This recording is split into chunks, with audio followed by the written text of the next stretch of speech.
From the White House in the office of the President of the United States, we present an address by Dwight D. Eisenhower.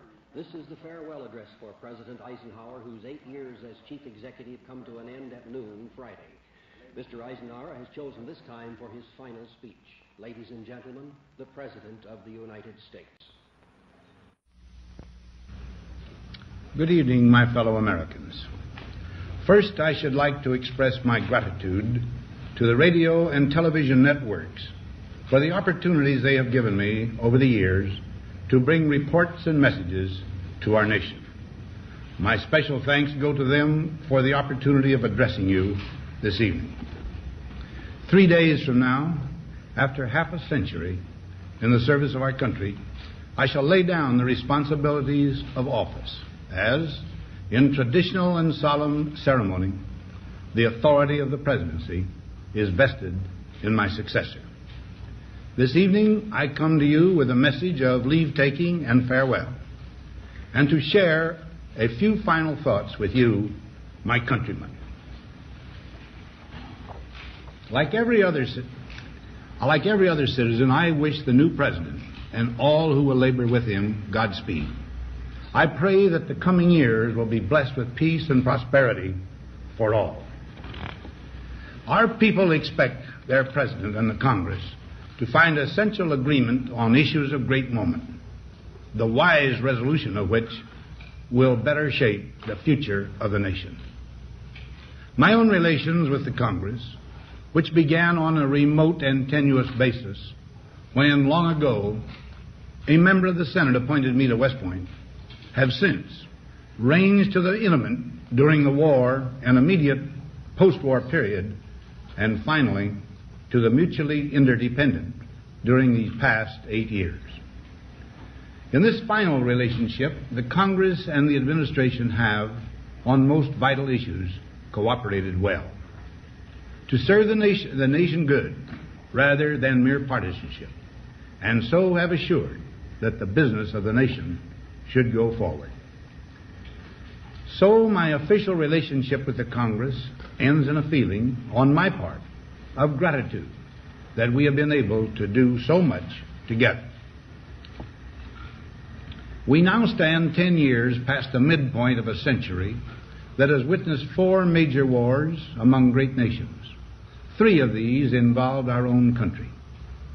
Despite these holocausts, America is today the strongest, the most influential, and most productive nation in the world. Understandably proud of this preeminence, we yet realize that America's leadership and prestige depend not merely upon our unmatched material progress, riches, and military strength, but on how we use our power in the interest of world peace and human betterment. Throughout America's adventure in free government, our basic purposes have been to keep the peace, to foster progress in human achievement, and to enhance liberty, dignity, and integrity among peoples and among nations. To strive for less would be unworthy of a free and religious people. Any failure traceable to arrogance or our lack of comprehension or readiness to sacrifice would inflict upon us grievous hurt, both at home and abroad. Progress toward these noble goals is persistently threatened by the conflict now engulfing the world. It commands our whole attention, absorbs our very beings. We face a hostile ideology, global in scope, atheistic in character, ruthless in purpose, and insidious in method. Unhappily, the danger it poses promises to be of indefinite duration. To meet it successfully, there is call for not so much the emotional and transitory sacrifices of crisis, but rather those which enable us to carry forward steadily, surely, and without complaint, the burdens of a prolonged and complex struggle with liberty, the stake. Only thus shall we remain, despite every provocation, on our charted course toward permanent peace and human betterment. Crises there will continue to be. In meeting them, whether foreign or domestic, great or small, there is a recurring temptation to feel that some spectacular and costly action could become the miraculous solution to all current difficulties. A huge increase in newer elements of our defenses, development of unrealistic programs to cure every ill in agriculture, a dramatic expansion in basic and applied research. These and many other possibilities, each possibly promising in itself, may be suggested as the only way to the road we wish to travel. But each proposal must be weighed in the light of a broader consideration, the need to maintain balance in and among national programs. Balance between the private and the public economy. Balance between the cost and hoped-for advantages. Balance between the clearly necessary and the comfortably desirable. Balance between our essential requirements as a nation and the duties imposed by the nation upon the individual. Balance between actions of the moment and the national welfare of the future. Good judgment seeks balance in progress. Lack of it eventually finds imbalance and frustration. The record of many decades stands as proof that our people and their government have, in the main, understood these truths and have responded to them well in the face of threat and stress. But threats, new in kind or degree, constantly arise. Of these I mention two only. A vital element in keeping the peace is our military establishment. Our arms must be mighty, ready for instant action, so that no potential aggressor may be tempted to risk his own destruction. Our military organization today bears little relation to that known of any of my predecessors in peacetime, or indeed by the fighting men of World War II or Korea. Until the latest of our world conflicts, the United States had no armaments industry. American makers of plowshares could, with time and as required, make swords as well. But we can no longer risk emergency improvisation of national defense. We have been compelled to create a permanent armaments industry of vast proportions. Added to this, 3.5 million men and women are directly engaged in the defense establishment. We annually spend on military security alone more than the net income of all United States corporations. Now, this conjunction of an immense military establishment and a large arms industry is new in the American experience. The total influence, economic, political, even spiritual, is felt in every city, every state house, every office of the federal government. We recognize the imperative need for this development, yet we must not fail to comprehend its grave implications. Our toil, resources, and livelihood are all involved. So is the very structure of our society. In the councils of government, we must guard against the acquisition of unwarranted influence, whether sought or unsought, by the military-industrial complex. The potential for the disastrous rise of misplaced power exists and will persist. We must never let the weight of this combination endanger our liberties or democratic processes. We should take nothing for granted. Only an alert and knowledgeable citizenry can compel the proper meshing of the huge industrial and military machinery of defense with our peaceful methods and goals, so that security and liberty may prosper together. Akin to and largely responsible for the sweeping changes in our industrial military posture has been the technological revolution during recent decades. In this revolution, research has become central. It also becomes more formalized, complex, and costly. A steadily increasing share is conducted for, by, or at the direction of the federal government. Today, the solitary inventor, tinkering in his shop, has been overshadowed by task forces of scientists. in laboratories and testing fields.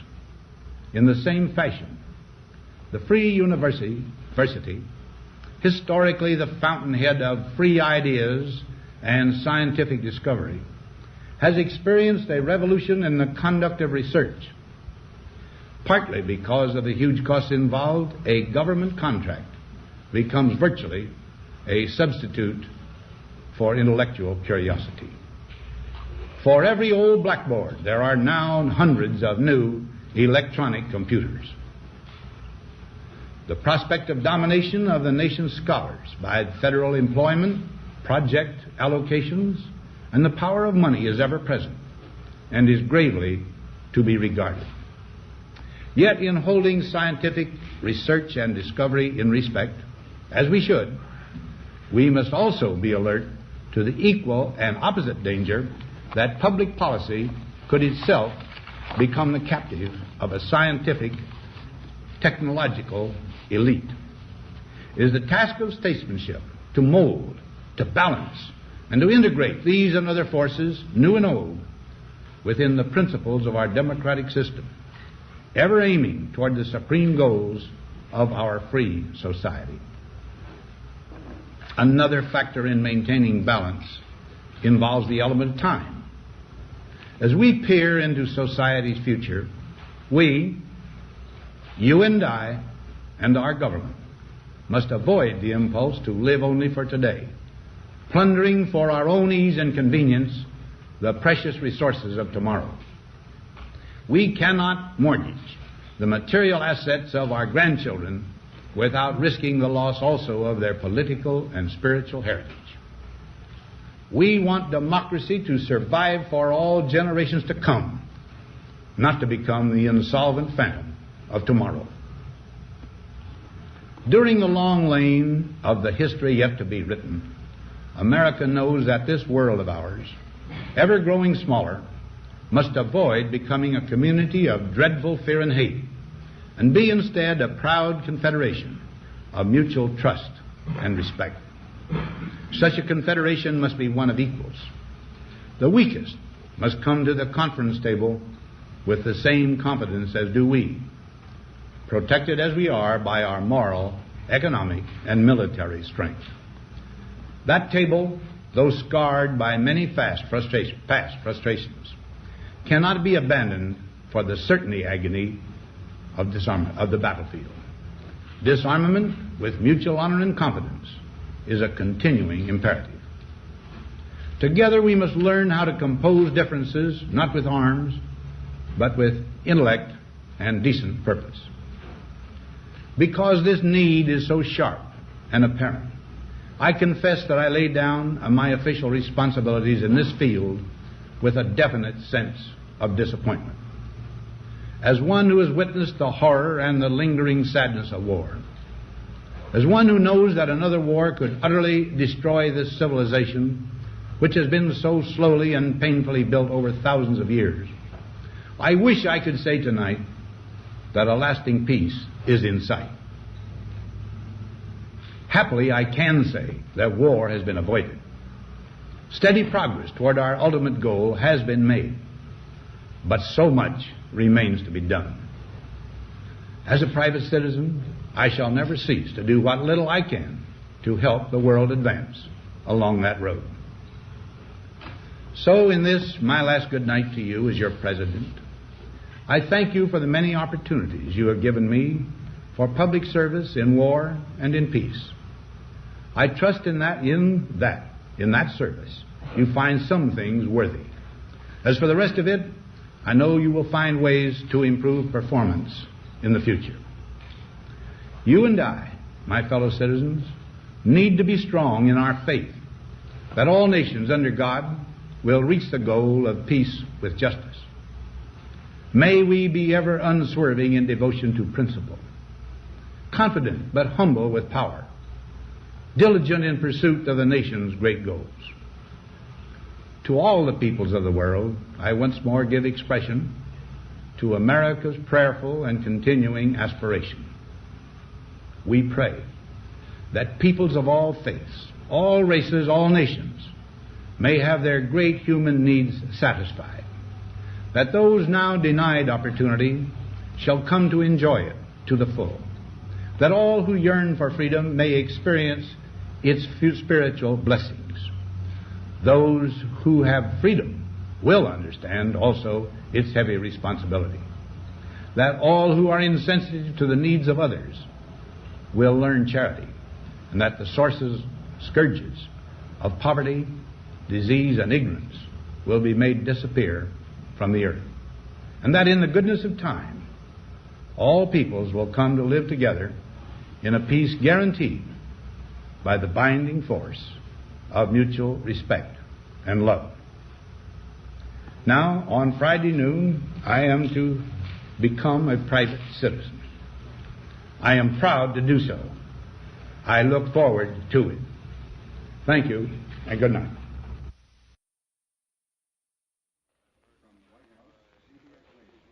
We have presented the farewell address by the President of the United States, Dwight D. Eisenhower, who spoke this evening from his office in the White House.